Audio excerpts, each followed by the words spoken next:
안녕하세요. 파산관제인 홍익 변호사입니다. 이번 시간에 법원의 보정명령에 대해서 알아보겠습니다. 채무자가 제출한 파산신청서 및 첨부 서류에 미비한 사항이 있으면 판사는 보정명령을 바랍니다. 실무상으로는 보정명령이 가능한 한 자세히 조사가 필요한 사항을 기재하여 신문기일을 단축하는 방향으로 처리하고 있습니다. 보정명령에 응하지 않을 경우는 다시 보정을 촉구하고 계속해서 정당한 사유 없이 보정명령에 불응하는 경우는 파산신청이 성실하지 아니한 것으로 보아 기각을 할 수도 있습니다. 보정명령에 응하지 않은 결과 파산 원인에 대한 소명이 부족한 것으로 판단되면 채무자에게 파산 원인이 존재 아니한 것으로 봐 파산신청을 기각할 수도 있습니다. 다만 대법원은 법 309조 제1항 5호에서 파산신청 기각 사유를 규정하고 있는 불성실, 신청이 성실하지 않은 때란 채무자가 302조 제1항에 정한 서의 신청서 기재행을 누락하거나 첨부 서류를 제출하지 않았고 이에 대해 법원이 보정을 촉구해야 됐으면 정당한 사유 없이 응하지 않은 경우를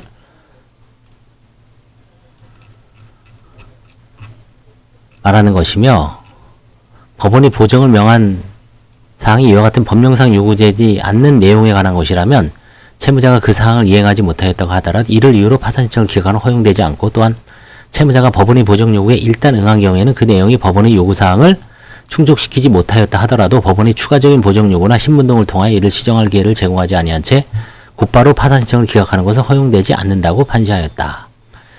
근데 결국 이제 이거를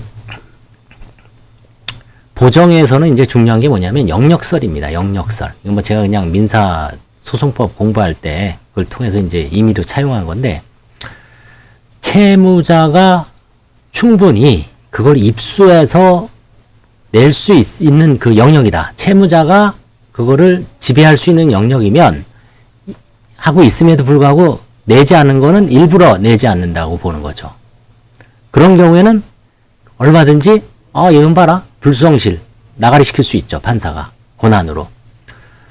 그런데 그게 아니라 채무자가 도저히 구할 수 없는 채무자의 지배 영역, 채무자의 지배 영역을 벗어난 그런 서류를 판사나 관제인이 요구하면 그거는 무리한 요구죠.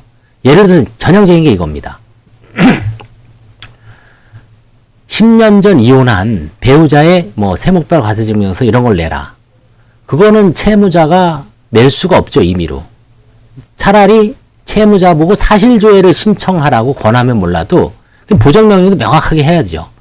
채무자한테 10년 전 이혼한 배우자의 재산관계가 의문이 있으니까 채무자 당신은 전 배우자의 재산을 알 수 있는 서류에 대해서 법원에 사실조회를 신청을 하시오. 이러면 오히려 지배 영역이죠. 왜? 사실조회는 내가 할 수 있으니까. 근데 그게 아니라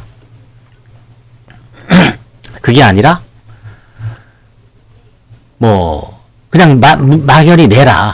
안 되죠. 그 다음에 배우자하고 사이가 별로 안 좋아서 아직은 배우자지만 배우자의 무슨 그런 서류를 낼 수가 없는 경우도 있죠. 그런 경우는 어떻게 합니까? 자녀들도 마찬가지죠. 그런 경우도 전부 결국 사실조회를 해야 됩니다. 그래서 그 영역, 내가 지배할 수 있는 영역에서 낼 수 있는 것은 최대한 성실하게 내고, 내가 낼 수 없는 것은 결국은 그 사정을 설명을 하고 사실조회라든가 문서 송부 촉탁 이런 걸 통해서 낼 수밖에 없음을 소명하면 그렇게 하면 됩니다. 감사합니다.